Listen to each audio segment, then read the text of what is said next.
Well, good afternoon. I am, as the chair and the vice chair both said, I'm very pleased to be here. So I'm the one that is happier than anyone in the room to be entrusted with the leadership of this organization, the responsibility to serve our citizens, the responsibility to do it in a customer-friendly and efficient manner. So it truly is my privilege to be here. And I want to, again, thank both the chair and the vice chair, as well as the commissioner that's here, all of which interviewed me. In fact, they not only interviewed me one-on-one, they got around a round table and kept circling with questions, and there are 7 of them. So after about the third trip around that table, I was convinced I was not getting this job.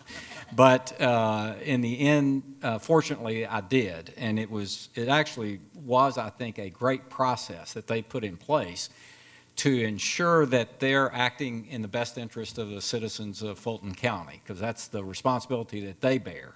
Obviously, our responsibility is somewhat different than that, but quite frankly, quite similar. Ours is more operational, and that's why I want to just spend a minute this afternoon talking about.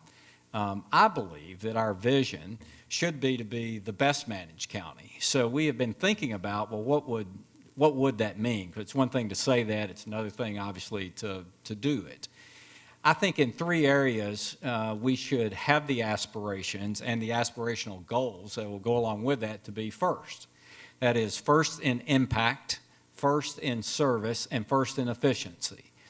And if you think about those 3 things, and that's really what made up what I termed from a previous life a plan on a page, meaning if you looked at just this page that we did hand out, while there's still much to do to flesh this out to a true budget operational plan that we will be held accountable for, which is a key concept, you got to get first notionally what you're trying to do. So this simple logo, if you will, that you'll see on this page, you'll see now in other venues. So we hope to use it on visits that I plan to make every Friday to our field offices and on ride-alongs. I was just talking to the chief, even with the tragedy that happened this week, which I think is the true hallmark of the police force. I'm going there on Friday because that was pre-planned, and that's what they intend to do, is just continue on with their current routine. So I'll be with the chief and her folks on Friday. And then hopefully with the fire chief perhaps the next week, and then with many of our other departments as we go through the year. And the reason is I want to understand from the employee's perspective, from the associates that I'll be working with, what do you see as the art of the possible? How would we get to first? How do we find first? How do we measure first? You know, one thing I learned, I guess, pretty early in my career is that what gets measured gets managed. So if you just think about that phrase just for a second, if you're not measuring something, it's really hard to say that you are managing it. Conversely, if you do measure something, I have found over and over and over again that organizations that do that perform at a very high level, because we have good employees in Fulton County. I've been hugely impressed with, and I mean that very sincerely, with the folks that I have met thus far. You're friendly. You have a positive outlook. You know what you're talking about. And you put those 3 things together, Mr. Chairman, that's kind of the essential of what you start with. So I think putting then a plan that fully engages your efforts, and obviously the folks in this room, you're the leaders of the organization. So there are 5,000 plus, obviously, or so that are outside of this room. It's our responsibility, so not just mine, ours, to be able to communicate to them in an effective way. So that's why I'm going to try to make it simple, like you see on this one-page document, plan on a page. But really, from a overall perspective, there's a lot to this. Let me just hit a few of the things that we're thinking about. First of all, in terms of when we say first in these 3 areas, it's going to require some type of pragmatic strategy. And I use those 2 terms together because, you know, most times when I've heard in an executive, and particularly a new executive, I couldn't even find my way down here without Rosemary once more guiding me here. So I clearly do not know what I don't know at this stage of the game. But what I do know is that a pragmatic strategy has basic components. It first starts with a clear set of priorities. And if you really think about it, and I think I was quoted somewhere maybe in the paper with this one, if everything is important, then there is no priority. There are things that we do that are more important than others. Doesn't mean that everything that we're doing shouldn't be done, but some things are absolutely essential. And the board has already set a date for a priority orienting session. And I think that's hugely important, that first of all, they're doing it so quickly, and then secondly, we have the opportunity to bring in some world-leading perspective on governments all across the world in terms of what they're making priorities. And I've, just in the few weeks or so that I've been thinking about this, there is some amazing stuff going on relative to digital government or service delivery or financial management. We're going to take those inputs and allow the board to kind of sort through what do we want this county to be in 5 years and 10 years. So it's going to be the starting point. And I think really they are the elected officials, and that's where it has to start. They have to determine on behalf of the citizens what are the priorities. Hopefully we're going to give them some broadening ideas about what those could be. Secondly, I think it will have a digital first element. And I'll just use that term because I think in today's world, and when I was interviewed by the board, we talked about notionally that when you can pull your phone out and go to Open Table and reserve a seat tonight, you can go to Fandango, and I don't know how this ever came to be, you can reserve a seat at the movie theater of all places, and it will upload to some cars and put it on your dash for GPS. So when you can do all of that, the customer expectation, the citizen expectation is hugely raised.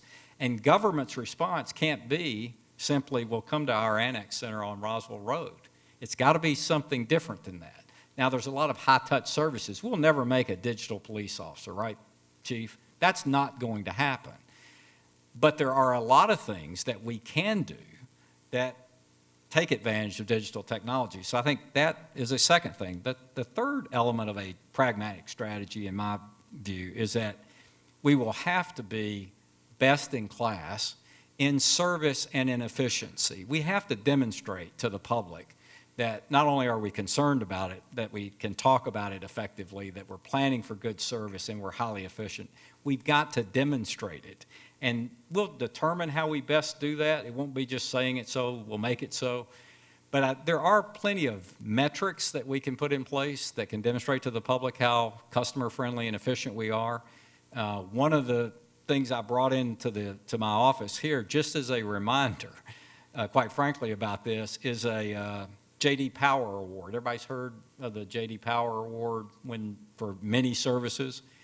Well, the award itself is about a 20-pound, and please come by and take a look at it. To me, it's like the Lombardi Trophy. In other words, I have won it, and we can win the equivalent of it.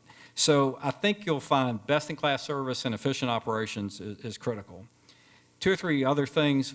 I think to get there, we're going to have to measure things like employee satisfaction. That may be a new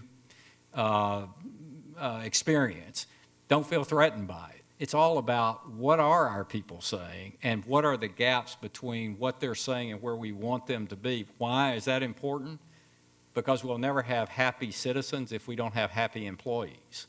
That has been proven over and over and over again by every customer service organization I've been a part of.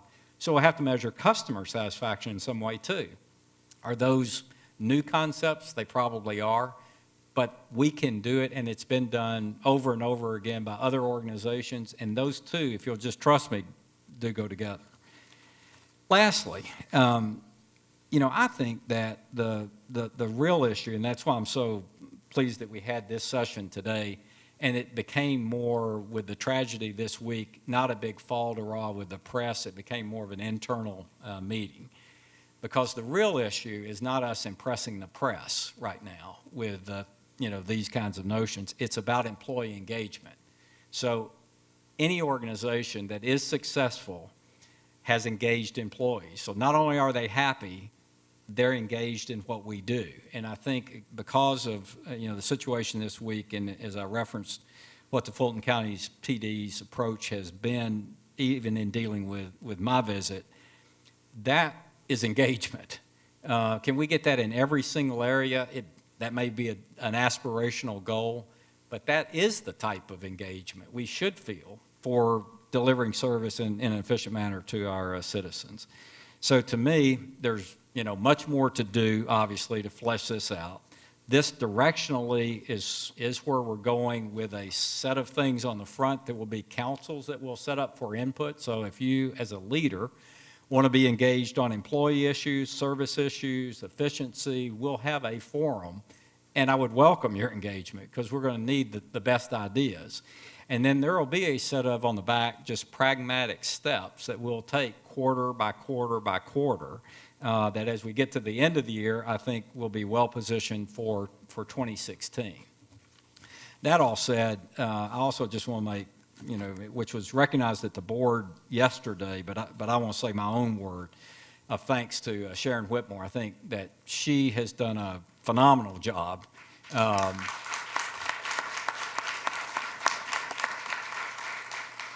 Both filling in. I've never seen a person be an interim and then an interim. I mean, she could be interim chair if you're not careful, because she can step in. She lives in Cherokee County.